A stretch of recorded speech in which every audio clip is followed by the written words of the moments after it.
پر بڑے بڑے صحابہ جو ایمان لائے 75 سال 80 سال 60 سال 65 سال میں قرآن سیکھا اللہ کے نبی صلی اللہ علیہ وسلم کے پاس بیٹھ کر یاد کیے سیکھے. وہی مدرسہ صفہ کے چبوترے صفہ میں بیٹھ کر سیکھتے تھے. وہ جو وہاں رہتے تھے وہ تو سب چھوڑ چھاڑ کے آئے تھے.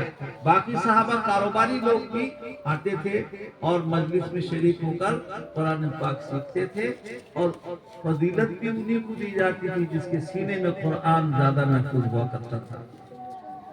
امام بھی یہی بنیں گے, مقام و مرتبہ بھی انہیں کا آگے ہوگا. ہم سمجھے کہ صرف مدرسے کے بچے پڑھیں گے, مکتب کے بچے پڑھیں گے, نہیں, سب کو پڑھنا ہے قرآن.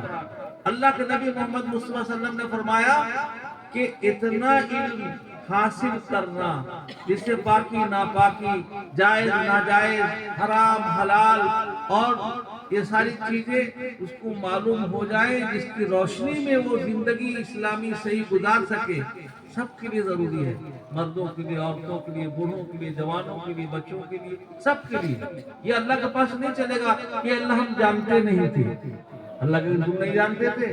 ہمارے پڑوس میں فلاں عالم صاحب مولانا صاحب تھے, ان کے پاس کبھی گئے محتاج بن کے, گھر بنانے کی ضرورت پڑی تو انجینئر اور بڑھیا انجینئر تلاش کرتے تھے, پھرتے تھے. کوئی کیس مقدمہ ہو جائے تو وکیل کے دروازے پر بیٹھے رہتے تھے. بیمار ہو جاؤ تو روزانہ ڈاکٹر کے پاس دوڑتے تھے. اور دل کا مریض, غیبت, کینہ, بغض, عداوت, سب چیز سینے میں غلاظت بھرا ہوا ہے. اس کی اصلاح کا فکر لے کر کسی اللہ کے ولی کے پاس جانا آنا نہیں ہوا. اور قرآن پاک سے سینہ خالی ہے. آقا محمد مصطفیٰ صلی اللہ علیہ وسلم نے فرمایا جو سینہ قرآن سے خالی ہو وہ سینہ نہیں ہے, ویرانہ ہے, خرابات ہے. کبھی قرآن سیکھنے کے لیے نہیں گئے کہ مولانا صاحب, حافظ صاحب, امام صاحب ہم کو ایک سورہ یاد کرا دیجئے.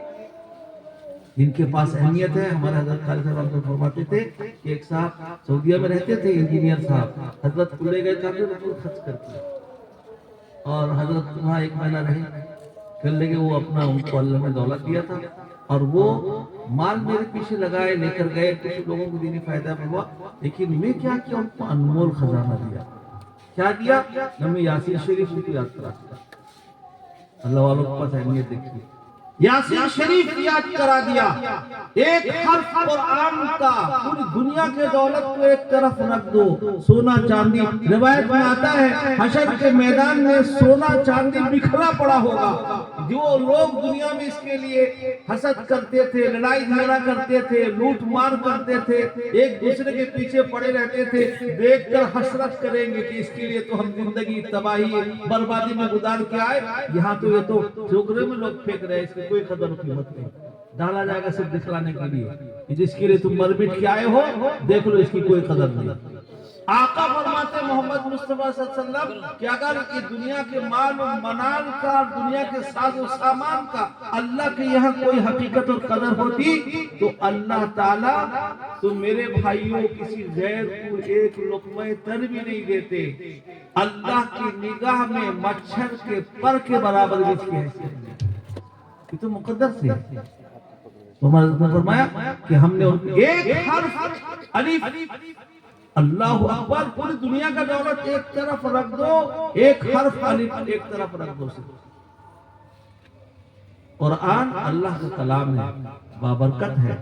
اس کو پڑھنا, نیکیوں سے مالا مال ہونا ہے. اس کو سمجھنا, زندگی گزارنا دین کے مطابق آسان ہوگا. اللہ کا کلام ہے. ایک بچہ حافظ